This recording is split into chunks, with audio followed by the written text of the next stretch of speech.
தமிழக வெற்றிக் கழகம் வெகு மும்முரமாக தனது முதல் மாநாட்டுக்கு தயாராகி கொண்டிருந்த நேரம் அது. அப்போதுதான் புதிதாக கட்சி ஆரம்பித்திருந்த நடிகர் விஜயை கொள்கை என்ன கோட்பாடு என கேட்டு அரசியல் கட்சிகளும் அன்பு ரசிகர்களும் நச்சரித்துக் கொண்டிருந்தனர். அதுவரை ரசிகர்களாக மட்டுமே இருந்து பழக்கப்பட்ட தன் கூட்டத்தை தொண்டர்களாக பண்படுத்த விஜய்க்கு ஒரு தேர்ந்த பேச்சாளர் தேவைப்பட்டார். தேடி அடையாளம் காணப்பட்ட அந்த பேச்சாளருக்கோ தலைமையிட்ட பணியை தலைமேல் ஏற்பதற்குள் இடியாக வந்து இறங்கியது ஒரு செய்தி. நெஞ்சு வலியில் படுத்துவிட்ட தந்தையை கவனிப்பதா இல்லை தலைவர் கொடுத்த பணியை முடிப்பதா என்று குழம்பி நின்றார் அவர். அரசியலில் அவர் கொண்ட ஆர்வத்தை அறிந்த தந்தையே தட்டி கொடுத்து மகனை அனுப்பி வைத்தார். கட்சி கொடுத்த கடமையை முடித்துவிட்டு திரும்பிய அந்த பேச்சாளர் அடுத்த சில நாட்களில் தந்தையை இழந்தார். குடும்ப இடருக்கு மத்தியிலும் கட்சிக்காக அன்று அவர் செய்த செயல்தான் விஜயின் குட்புக்கில் இடம் பிடிக்க வைத்து இன்று எழும்பூர் சட்டமன்ற தொகுதியின் வேட்பாளராகி இருக்கிறது. அந்த பேச்சாளர் வேறு யாருமல்ல, டெலிவிஷன் வழியாக வீட்டுக்குள் நுழைந்து யூடியூப் வழியாக செல்போன் திரைகளை ஆக்கிரமித்த ராஜ்மோகன் தான் அவர்.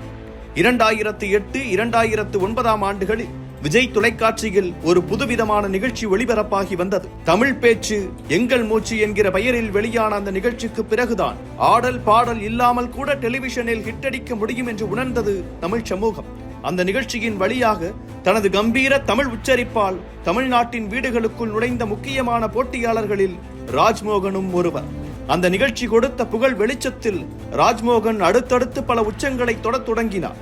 யூடியூப் என்கிற மீடியம் அந்த காலகட்டத்தில் தான் மெல்ல மெல்ல வளரத் தொடங்கியது.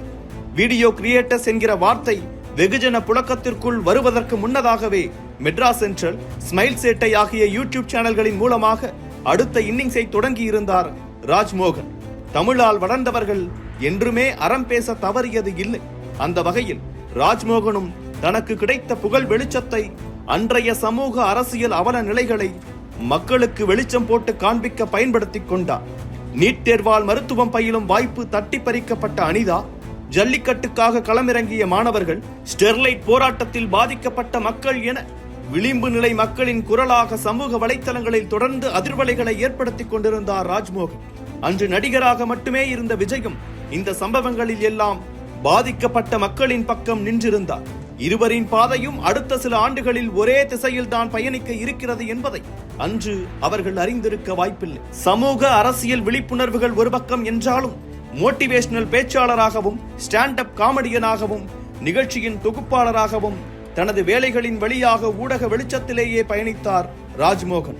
இதனால் காமிஸ்தான் நடுவர், திரைப்பட நடிகர் என அடுத்தடுத்த வாய்ப்புகள் அவரை தேடி வந்தன.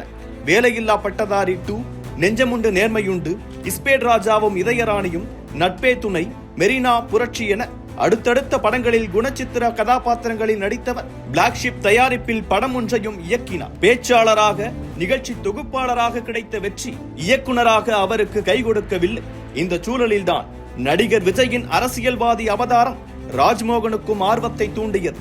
ஏற்கனவே மீடியா ஃப்ரெண்ட்லி முகமாக இருந்த ராஜ்மோகன் தமிழக வெற்றிக் கழகத்தின் அறிவிக்கப்படாத செய்தி தொடர்பாளராக பல நேர்காணல்களில் பங்கேற்று விஜயின் அரசியல் விஜயத்தை கேள்வி கேட்டவர்களையும் கேலி செய்தவர்களையும் நேருக்கு நேர் எதிர்கொண்டார்.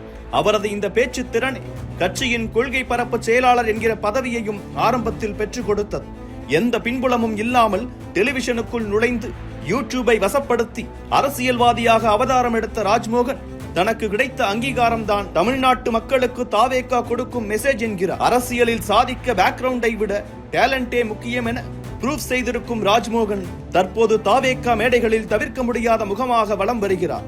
கட்சியின் மாநாட்டு மேடையோ, போராட்ட களமோ, புகழ் முழக்கமோ, கண்டன அறிக்கையோ தன் குரல் மூலமாக கட்சியினருக்கு தொடர்ந்து உத்வேகம் அளித்து வந்த ராஜ்மோகனுக்கு எழும்பூர் தொகுதியை ஒதுக்கி உத்வேகம் அளித்திருக்கிறது கட்சி. பேச்சாளர், ஸ்டாண்ட் அப் காமெடியன், நிகழ்ச்சி தொகுப்பாளர், நடிகர், இயக்குனர், அரசியல்வாதி என கடந்த 15 ஆண்டுகளில் பல அவதாரங்களை எடுத்த ராஜ்மோகன் அடுத்ததாக எம்எல்ஏ எனும் புது அவதாரத்தில் சட்டசபைக்குள் நுழைவாரா என்பதை எழும்பூர் மக்கள்தான் முடிவு செய்ய வேண்டும்.